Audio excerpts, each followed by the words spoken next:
Hello, നമുക്ക് അടുത്ത പാട്ട് തുടങ്ങിയാലോ? എന്നാ സമ്മറിൻ ബെത്ലഹേം സിനിമയിലെ ജയറാമിന് പൂച്ച എടുത്തു കൊടുത്ത പെണ്ണിന്റെ പേര് പറയാൻ പറ നിന്റെ കാർത്തി സാറിനോട്. മാഷേ ഉത്തരൊക്കെ പറഞ്ഞു കൊടുത്തിട്ട് വാ, ഞാൻ പോയി ചൂണ്ടിടട്ടെ. അപ്പുവിന്റെ ചോദ്യം കേട്ട് കിളിപോയ പയ്യൻ പതിയെ പറഞ്ഞ് അവിടെ നിന്ന് ഒഴിവായി. അപ്പു നീലനെ നോക്കിയൊന്ന് പുച്ഛിച്ച് മുന്നോട്ട് നടന്നതും പിന്നിൽ നിന്ന് നീലന്റെ വിളി വന്നു. അപൂർണ. വിളി കേട്ട് അപ്പു തിരിഞ്ഞു നോക്കി. നീ എന്താ എൻഗേജ്മെന്റിന് വരാഞ്ഞേ? അത് കേട്ടത് അപ്പുവിന് നെഞ്ചിൽ എന്തോ കൊള്ളിയാൻ വലിച്ച പോലെ തോന്നി. ഞാൻ ഞാൻ വല്യമ്മയുടെ വീട്ടിൽ പോയി. നീ വരുമെന്ന് ഞാൻ പ്രതീക്ഷിച്ചു. എന്ത് ചെയ്യാനാ, അവിടെ എന്നെ കാണാൻ തോന്നാന്ന് പറഞ്ഞ് വല്യമ്മ ഒടുക്കത്തെ കരച്ചില്. ഞാൻ വരണമെന്ന് ഒന്നും ഒറ്റ നിർബന്ധം. സത്യത്തെ നിന്റെ നിശ്ചയത്തിന് വരാൻ ഞാൻ ഡ്രസ് വരെ എടുത്തതാ. കല്യാണത്തിന് എന്തായാലും വരണട്ടാ, അടുത്ത മാസാ, അരുണിന്റെ കല്യാണത്തിന്റെ പിറ്റേന്ന്. മറുപടിയായി അവൾ തലയാട്ടി. നീ ശ്രീയുടെ ഫോട്ടോ കണ്ടിട്ടില്ലല്ലോ? നീലൻ ഫോൺ എടുത്ത് ഗാലറി ഓപ്പൺ ചെയ്ത് എൻഗേജ്മെന്റ് ഫോട്ടോ എടുത്തു. നീലന്റെ വലത് കൈ ചുറ്റിപ്പിടിച്ച് തോളി തല വെച്ച് നിൽക്കുന്ന ഒരു പെൺകുട്ടി. അവന് നല്ല ഹൈറ്റുള്ള പെൺകുട്ടിയെ ഇഷ്ടം. നീയോ ഒരു ഉണ്ടാപ്പി, മുല്ലമുട്ടും പല്ലും ധാവണിയൊക്കെയായി മുട്ടോളം മുടിയും അടക്കോ ഒതുക്കമുള്ള ഒരു കുട്ടി അവന് ഇഷ്ടം. അന്ന് അരുൺ പറഞ്ഞ കാര്യം അവൾക്ക് ഓർമ്മ വന്നു. അതേ സങ്കല്പത്തിലുള്ള കുട്ടിയാണ്. ശ്രീലക്ഷ്മി എന്ന പേര്, ശ്രീന്ന് വിളിക്കും, ടീച്ചറാ. ഈ കുട്ടിക്ക് മുട്ടോളം മുടിയുണ്ടാ? ഫോട്ടോയിൽ നോക്കി അവൾ ചോദിച്ചു. ഉണ്ടെന്ന് തോന്നുന്നു, ഞാൻ ശ്രദ്ധിച്ചില്ല. എന്നാ ശരി, ഞാൻ പോവാ. അവൾ പെട്ടെന്ന് തിരിഞ്ഞു നടന്നു. ഇതിനെ കൊണ്ടുപോണില്ലേ? പുല്ല് തിന്നുന്ന പശുവെ ചൂണ്ടി നീലൻ ചോദിച്ചു. അതമ്മ കൊണ്ടുവന്നോളും. തിരിഞ്ഞു നോക്കാതെ പറഞ്ഞ അപ്പു വീട്ടിലേക്ക് ഓടി. അപ്പു കരയില്ല എന്ന് ഉറപ്പിച്ചുകൊണ്ട് തന്നെ വീട്ടിൽ വന്ന് കയറി. മനസ്സൊന്ന് ശാന്തമാവാൻ അമ്മയുടെ പിന്നാലെ ഓരോന്ന് സംസാരിച്ച് നടന്നു. ഇതെന്തല്ലേ ഇറ്റിടാതെ എല്ലാവരും ഉമ്മർത്ത് വന്നിരിക്കണേ? രാത്രി വീട്ടിലേക്ക് കയറുമെന്ന് ആരും ചോദിച്ചു. നിന്റെ കണ്ണിൽ എന്താടാ, കുരുവാണാ? കറണ്ട് പോയത് നിനക്ക് കാണാനില്ലേ? മണ്ണെണ്ണ വിളക്കിന്റെ അടുത്തിരുന്ന് നെയിൽ പോളിഷ് ഇടുന്ന അപ്പു ചോദിച്ചു. ഓ, ഞാനത് ശ്രദ്ധിച്ചില്ല. അമ്മ ചോറെടുത്ത് വെക്കേ. സമയം 7 മണിയായിട്ടുള്ളോ? നീ കഴിക്കാനുള്ള സമയമായിട്ടില്ലല്ലോ, അമ്മ ചോദിച്ചു.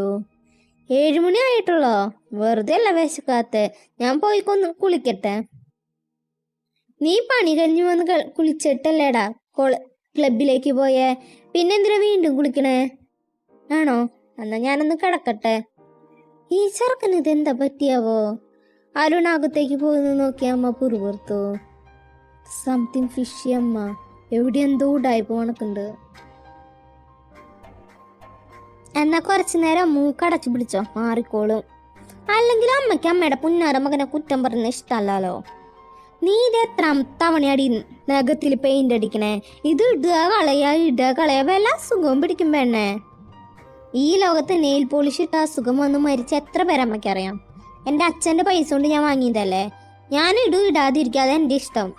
അത് പറഞ്ഞ് നിരത്തി വെച്ചിരിക്കുന്ന നെയിൽ പോളിഷ് റിമൂവർ എടുത്ത് അപ്പു അകത്തേക്ക് നടന്നു. അഹങ്കാരി. അവൾ പോകുന്നു നോക്കി അമ്മ പറഞ്ഞു. നീ എന്താടെ ഈ ഇരുട്ടത്ത് തിരയണേ? ഫോണിന്റെ ഫ്ലാഷ് ഓൺ ചെയ്ത് ടേബിളിന്റെ മുകളിൽ എന്തോ തിരയുന്നതിനോടായി അവൾ ചോദിച്ചു. ഞാൻ എൻ്റെ ഫോൺ ഇവിടെ വെച്ചിരുന്നു, അപ്പൊ അത് കാണാനില്ല. എൻ്റെ ഫോൺ നീ കണ്ടായിരുന്നാ? അമ്മ, ദൈവം കള്ളുടിച്ചിട്ടുണ്ട്, അപ്പു ഉറക്കെ വിളിച്ചു പറഞ്ഞു. നിമിഷ നേരം കൊണ്ട് അമ്മയും അച്ഛനും റൂമിലെത്തി. കള്ളു കുടിക്കേ? ഞാനാ? നീ ഇവള് ബോധമില്ലാണ്ട് ഓരോന്ന് പറയാ. ബോധമില്ലാത്ത എനിക്കല്ല, നിനക്കാ. ഫോണിന്റെ ഫ്ലാഷ് അടിച്ചിട്ട് അവൻ ഫോൺ തന്നെ ടേബിളിന്റെ മുകളിൽ തിരയണു. എടാ കുരുത്തം കൊട്ടവനെ. അമ്മ അലറിയതും അരുൺ മുറ്റത്തേക്ക് ഓടി ഇറങ്ങിയിരുന്നു. നിൽക്കടവിടെ. അമ്മ ചൂലുകെട്ടായി പിന്നാലെ ഓടി. കുറച്ചേ കുടിച്ചോളമ്മ. എൻഗേജ്മെന്റ് കഴിഞ്ഞതിന്റെ സന്തോഷത്തിൽ കാർത്തിയുടെ വക ഒരു ചെലവ്. ഞാൻ മാത്രമല്ല, കേബിളിലെ എല്ലാവരും കുടിച്ചായിരുന്നു. വിട്ടേക്കടാ, ചെറുപ്പക്കാരല്ലേ, നീങ്ങ് വന്നേ. അച്ഛൻ അമ്മയെ വിളിച്ച് അകത്തേക്ക് നടന്നു. നീലം കുടിക്കേട്ടാ? നീ എന്നോട് മിണ്ടരുത്. നീ എന്ത് സാധനാടി തെണ്ടി. സ്വന്തം ഏട്ടനെ വണ്ടി കുളിക്കാൻ എന്താ ഉള്ളൊരു ശുഷ്കാന്തി. അരുൺ അകത്തേക്ക് കയറിപ്പോയി. എടാ, ഞാൻ അറിഞ്ഞില്ലടാ അവൾക്ക് നിന്നോടുള്ള ഇഷ്ടം. നിന്റെ നിശ്ചയം ഉറപ്പിച്ചു എന്നറിഞ്ഞ ദിവസം അവൾ കരഞ്ഞ കരച്ചില് ഇപ്പോഴും എൻ്റെ മനസ്സിൽ നിന്ന് പോയിട്ടില്ല. പാതിബോധത്തിൽ അരുൺ പറഞ്ഞ വാക്കുകൾ നീലന്റെ കാതുകളിൽ അലയടിച്ചുകൊണ്ടിരുന്നു. എന്നാലും അപൂർണയ്ക്ക് എന്നെ ഇഷ്ടായിരുന്നു എന്ന് വിശ്വസിക്കാൻ പറ്റണില്ല. തന്നേക്കാൾ എത്രയോ ചെറിയ കുട്ടിയല്ലേ അവള്. പ്രായത്തിന്റെ ഒരു പക്വതയില്ലായ്മയായിരുന്നെങ്കിൽ അവൾ എന്നെ വേണമെന്ന് പറഞ്ഞ അരുണനോട് വാശി പിടിച്ച് കരയായിരുന്നല്ലോ. ഉത്തരയില്ലാത്ത ഒരുപാട് ചോദ്യങ്ങൾ നീലന്റെ മനസ്സിൽ നിറഞ്ഞു വന്നു. നിശ്ചയം കഴിഞ്ഞത് മുതൽ ക്ലബിലെ പിള്ളേർ ചെലവ് വേണമെന്ന് പറഞ്ഞു നടന്നതാണ്. അതാണ് ഇന്ന് ചെറിയൊരു വെള്ളമടി പാർട്ടി നടത്തിയത്. കൂട്ടത്തിൽ ഏറ്റവും കൂടുതൽ ഫിറ്റായത് അരുണാണ്. പുറമേന്ന് കാണുമ്പോൾ അത് മനസ്സിലാവില്ലെങ്കിലും പരസ്പര ബന്ധമില്ലാത്ത സംസാരത്തിൽ നിന്ന് മനസ്സിലായിരുന്നു. അങ്ങനെ ഓരോന്ന് തിരിച്ചു വരുന്നതിനിടയിലാണ് അപ്പുവിന്റെ കാര്യം അവന്റെ വായിൽ നിന്ന് അറിയാതെ വീണത്. പാതിബോധത്തിൽ അവൻ പറഞ്ഞ കാര്യങ്ങൾ നീലന് വിശ്വസിക്കാവുന്നതിലപ്പുറമായിരുന്നു. കൂടെ വേറെ ആരും ഇല്ലാത്തതുകൊണ്ട് നീലൻ അവനോട് ഒന്നുകൂടെ ചോദിച്ചു. അപ്പോഴാണ് അപൂർണയ്ക്ക് തന്നെ ഇഷ്ടമായിരുന്നു എന്ന കാര്യം, തനിക്കായി അവൾ വാശി പിടിച്ചതും തൻ്റെ നിശ്ചയം കാണാൻ വയ്യാത്തതുകൊണ്ട് വല്യമ്മയുടെ വീട്ടിലേക്ക് പോയതെല്ലാം വള്ളി പുള്ളി തെറ്റാതെ ആരും പറഞ്ഞത്. ഉറങ്ങാറായില്ലേ കാർത്തിയേട്ടാ? അല്പം ഉന്തിയ വയറ് താങ്ങി ഉമ്മറത്തേക്ക് വന്ന ഭാനുമ്മയുടെ മകൾ അനിത ചോദിച്ചു. ഇല്ല, കുറച്ച് കഴിയട്ടെ. നീ എന്ത് ഇത്ര നേരമായിട്ടും കിടന്നില്ലേ? ഈ സമയത്ത് ഇങ്ങനെ ഉറക്കം കളയാൻ പാടില്ല എന്നറിഞ്ഞൂടെ? ഞാൻ കിടക്കാൻ പോവായിരുന്നു. അപ്പോഴാ ഏട്ട എവിടെ ഇരിക്കണ കണ്ടേ. എന്തെങ്കിലും പ്രശ്നമുണ്ടോ കാർത്തിയേട്ടാ? മുഖമൊക്കെ വല്ലാണ്ടിരിക്കണേ. ഏയ് ഒന്നുമില്ല, ഞാൻ വെറുതെ ഓരോന്ന് ആലോചിച്ചിരുന്നതാ. നിങ്ങൾ നാളെ പോവാന്ന് വല്യമ്മ പറഞ്ഞു. അരൂട്ടന് സ്കൂളുണ്ടല്ലോ, അതാ പോവണേ. ഏട്ടന് കുറച്ച് ദിവസം അവിടെ വന്ന് നിന്നൂടെ? ഇവിടെ ഇങ്ങനെ ഒറ്റയ്ക്ക് പറ്റില്ല മോളെ. ഇവിടെ പിള്ളേര് ട്യൂഷന് വരുന്നതല്ലേ. പിന്നെ എൻഗേജ്മെന്റ് വീടും മാറലൊക്കെ കാരണം പാട്ടും ട്യൂഷനും ഒക്കെ നിർത്തി വെച്ചിരിക്കായിരുന്നല്ലോ. അതൊക്കെ വീണ്ടും തുടങ്ങണം. ഏട്ട ഇവിടെ വല്ലാതെ ഒറ്റപ്പെടുന്നുണ്ടല്ലേ. സാരല്ല, അടുത്ത മാസം ശ്രീലക്ഷ്മി ചേച്ചി വരുമല്ലോ, പിന്നെ ഒറ്റയ്ക്കാവില്ല. അനന്തയുടെ വാക്കുകൾ എന്തുകൊണ്ടോ നീലന്റെ മനസ്സിൽ ഒരു വേദന സൃഷ്ടിച്ചു. നീ പോയി കിടക്കാൻ നോക്ക്, വാതി ഞാൻ അടച്ചോളാം. അനിത് തലയാട്ടി അകത്തേക്ക് പോയി. എനിക്ക് ഇതെന്താ പറ്റിയേ? മനസ്സിലല്ലാതെ അസ്വസ്ഥമാണ്. അവൻ നെറ്റി ഒഴിഞ്ഞ് ചെയറിലേക്ക് ചാരിക്കിടന്നു. പെട്ടെന്ന് ഫോണിലേക്ക് കോൾ വന്നു. ശ്രീ എന്ന ഡിസ്പ്ലേ തെളിഞ്ഞു കാണുന്ന നമ്പറിലേക്ക് നോക്കിയിരുന്നു. ഒരു തവണ റിങ് ചെയ്ത് കോള് കട്ടായി. 2 സെക്കൻഡ് കഴിഞ്ഞ് വീണ്ടും കോൾ വന്നു. നീലം കോൾ എടുത്തു. എന്താടോ പതിവില്ലാതെ ഒരു കോള്? നീലം ചോദിച്ചു. ഇവിടെ അച്ഛനും അമ്മയ്ക്കൊക്കെ നല്ല പരാതി. ഞാൻ കാർത്തിയേട്ടനെ വിളിക്കുന്നില്ല എന്ന്, സംസാരിക്കുന്നില്ല എന്നൊക്കെ പറഞ്ഞു. അതുകൊണ്ട് അവരുടെ ഒരു സമാധാനത്തിന് വിളിച്ചതാ. പതിഞ്ഞ ശബ്ദത്തിലുള്ള സംസാരം കേട്ട് നീലന് ചിരി വന്നു. ഏട്ടൻ ചിരിക്കാണോ? ശ്രീലക്ഷ്മി ചോദിച്ചു. ചിരിക്കാതെ എന്തിനാണ് ഈ ഫോർമാലിറ്റി? പെണ്ണ് കാണാൻ വന്നപ്പോ തന്നെ നമ്മള് എല്ലാം തുറന്ന് സംസാരിച്ചതല്ലേ. തനിക്ക് എന്നെ മനസ്സിലാക്കാൻ കുറച്ച് ടൈം വേണം എന്ന് പറഞ്ഞു. ഞാൻ അതിന് സമ്മതം തന്നാണ്. പിന്നെ മറ്റുള്ളവരെ കാണിക്കാൻ ഇത്തരം കോളുകളുടെ ആവശ്യമില്ല. ചിരിയായിരുന്നു ശ്രീയുടെ ഭാഗത്തു നിന്നുള്ള മറുപടി. കാർത്തിയേട്ടൻ ഇത്ര നേരമായിട്ട് ഉറങ്ങിയില്ലേ? ഉറങ്ങാൻ പോവായിരുന്നു. താനോ?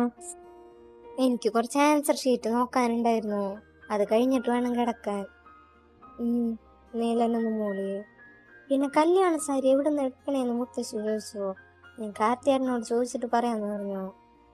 അത് പിന്നെ ഞാൻ അതിനെക്കുറിച്ചൊന്നും എനിക്ക് അറിവില്ല. ശ്രീധരൻ തീരുമാനിച്ചോളൂ. ഓരോന്ന് സംസാരിച്ച് അവരെ സംസാരം അങ്ങനെ തുടർന്നു പോയി. പിറ്റേ ദിവസം വലിയ മാറ്റമൊന്നുമില്ലാതെ കടന്നുപോയി. തിങ്കളാഴ്ച രാവിലെ അപ്പു പാല് കൊടുക്കാൻ പോയി. ഉമ്മർത്ത് വെച്ചിരിക്കുന്ന പാത്രത്തിൽ അവൻ പാലൊഴിച്ച് തിരികെ പോയി. അവൾ പടി കടന്നു പോയതും നീലൻ ഉമ്മറത്തേക്ക് ഇറങ്ങി വന്നു. അവൾ പോകുന്നു നോക്കി ഒരു ദീർഘനിശ്വാസത്തോടെ അവൻ നിന്നു. കഴിഞ്ഞ ദിവസം എൻഗേജ്മെന്റ് ഫോട്ടോ കാണിച്ചു കൊടുത്തപ്പോൾ അവളുടെ നെഞ്ചിലെ പിടപ്പ് താനും അറിഞ്ഞു. ആ കണ്ണിലെ നീർത്തിളക്കം തനിക്ക് മനസ്സിലാവാത്താണോ? ചിന്തകൾ ഏതോ വഴി സഞ്ചരിച്ചു. തലയൊന്ന് കുടഞ്ഞ് അവൻ അകത്തേക്ക് കയറിപ്പോയി. എടി, നീ അറിഞ്ഞാ നമ്മുടെ കാർത്തിയേട്ടന്റെ ദാറ് വിറ്റുവെന്ന്? കോളേജ് കഴിഞ്ഞ് ബസ് കാത്തു നിൽക്കുമ്പോൾ ആദമ പറഞ്ഞു. അതിന് ഞാൻ എന്തു വേണം? ഞാൻ പറഞ്ഞു എന്നല്ലോ. കഷ്ടായി പോയി, നല്ലൊരു വണ്ടിയായിരുന്നു. ആ വണ്ടി നമ്മുടെ റോഡിലൂടെ പൊടി പറിച്ചൊരു പോക്കുണ്ട്. യാ മോളെ, രോമാഞ്ചം. എങ്ങനെയാണ്? എനിക്ക് വേറെ പണിയൊന്നുമില്ല ആദമ്മ. ശരി, ഞാൻ പറയണില്ല. മഴ വരുന്നുണ്ടെന്ന് തോന്നണു. കൂടെ എടുത്തില്ല, മിക്കവാറും മഴ നനഞ്ഞു പോകേണ്ടി വരും. ആദമ്മ ആകാശത്തേക്ക് നോക്കി പറഞ്ഞു. ദേ, നമ്മുടെ മെയിൻ ഗായകൻ എത്തിയല്ലോ. മഴയത്ത് ക്ലബിലേക്ക് ഓടിക്കയറിയ നീലനെ കണ്ട് മേശയ്ക്ക് ചുറ്റിയിരുന്നുകൊണ്ട് കൊട്ടിപ്പാടുന്നവരിൽ ഒരാൾ പറഞ്ഞു, ഇന്നെന്തെല്ലാവരും ഉണ്ടല്ലോ. നീലൻ മുണ്ടുകൊണ്ട് തല തോർത്തിക്കൊണ്ട് ചെയറിൽ വന്നിരുന്നു. ഞങ്ങൾ മഴ വന്നപ്പോൾ ഓടിക്കയറിയതാ, അരുൺ പറഞ്ഞു. നിന്റെ വീട് ജപ്തിയായിന്ന് കേട്ടല്ലോ. കാർത്തി, എന്താ സംഭവം? അത് അച്ഛൻ്റെ ചില ബിസിനസ് ഇടപാടുകൾ, അത് തീർക്കാൻ പറമ്പ് പണയം വെച്ചിരുന്നു. അത് മുതലും പലിശയൊക്കെ കൂട്ടിയപ്പോൾ അത് തിരിച്ചു പിടിക്കാൻ തറവാട് വിൽക്കേണ്ടി വന്നു, നീലൻ നിസാര മട്ടിൽ പറഞ്ഞു. എന്നാലും അത്രയും വലിയ തറവാട് വിറ്റ് പറമ്പ് തിരിച്ചു പിടിച്ച് മണ്ടത്തരായി പോയില്ലേ എന്ന് ഞാൻ പറയുള്ളൂ. ഇന്നത്തെ കാലത്ത് സ്വന്തം കടപ്പാടം ആരെങ്കിലും വിൽക്കുവോ? കൂട്ടത്തിൽ ഒരാൾ പറഞ്ഞു. ഒറ്റയ്ക്ക് താമസിക്കുന്ന എനിക്കെന്തിനാ അത്രയും വലിയ വീട്, നീലം പുഞ്ചിരിയോടെ പറഞ്ഞു. എന്തായാലും എല്ലാവരും കൂടെ വന്നതല്ലേ, നീ ഒരു പാട്ട് പാടിക്കേ. കാർത്തി ഇവന്മാരുടെ 7 മല പൂഞ്ചാലയും ഒരു വെള്ളം പൊന്നും പൂവും കേട്ട് ചെവി തഴമ്പിച്ചു. വിഷയം മാറ്റാനായി കൂട്ടത്തിൽ മുതിർന്ന ഒരാൾ പറഞ്ഞു. പാട് കാർത്തി, നിന്റെ മാസ്റ്റർ പീസ് മതി. പാലറിന്റെ പ്രണയകഥ ഞാൻ താളമിടാം. അരുൺ കൊട്ടാൻ തയ്യാറായിരുന്നു. നീലൻ ഒരു പുഞ്ചിരിയോടെ പാടാൻ തുടങ്ങി. തമ്പൂരാനെഴുന്നള്ളി തമ്പൂരാനെഴുന്നള്ളി കാവിൻ കോവിലകത്ത്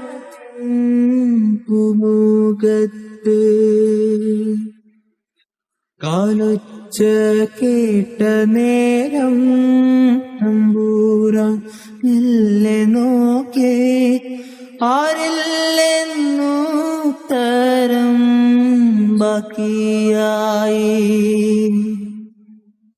തമ്പൂരാൻ നടന്നതും ദിക്കുകൾ സാക്ഷിയായി. രാഗാദ്രമായൊരു പൊൻകിലുക്കം മണിനാദം കേട്ടു വീണ്ടും തമ്പൂരാൻ മെല്ലെ നോക്കി അങ്ങതാമാനത്ത് തമ്പൂരാൻ മഞ്ഞച്ചേലയുടുത്ത് കാലിൽ കോലുസുമീട്ട് അങ്ങതാനിൽക്കുന്നു തമ്പൂരാട്ടി. തമ്പൂരാൻ നോക്കി നിന്നു ഇടനെഞ്ചിൽ താളമീട്ടു. അറിയാതെ കണ്ണുകളിൽ മറിവില്ലോ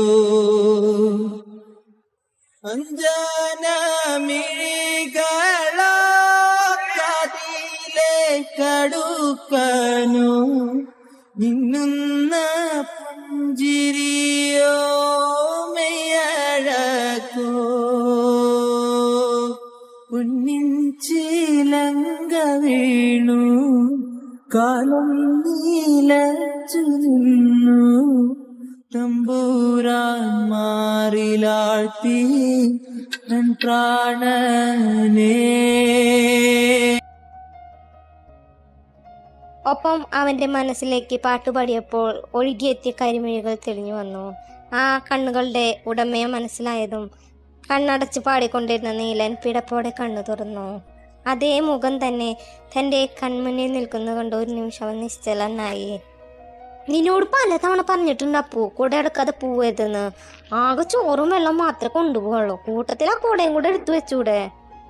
അരുണിന്റെ ശബ്ദമാണ് പരസ്പരം കണ്ണിമയ്ക്കാതെ നോക്കി നിൽക്കുന്ന അപ്പൂനെയും നീലനെയും സുബോധത്തിലേക്ക് കൊണ്ടുവന്നത്. നീലൻ പെട്ടെന്നൊരു പരിഭ്രമത്തോടെ മുഖം തിരിച്ചു. തൻ്റെ വിരലിൽ കിടക്കുന്ന ശ്രീലക്ഷ്മി എന്ന കുത്തിയ മോതിരം കണ്ടവന് സ്വയം കുറ്റബോധം തോന്നി. അപൂർണയെ തേടി തൻ്റെ കണ്ണുകൾ പോവാതിരിക്കാൻ അവൻ മഴയിലേക്ക് ഇറങ്ങി നടന്നു. എന്നാൽ ഒരു നാൾ തൻ്റെ ജീവനായി മാറാൻ പോകുന്നവളാണ് ഇവളിൽ നിന്നാണ് താൻ മുഖം തിരിച്ചു പോകുന്നതെന്ന് അവൻ സ്വപ്നത്തിൽ പോലും കരുതിയില്ല.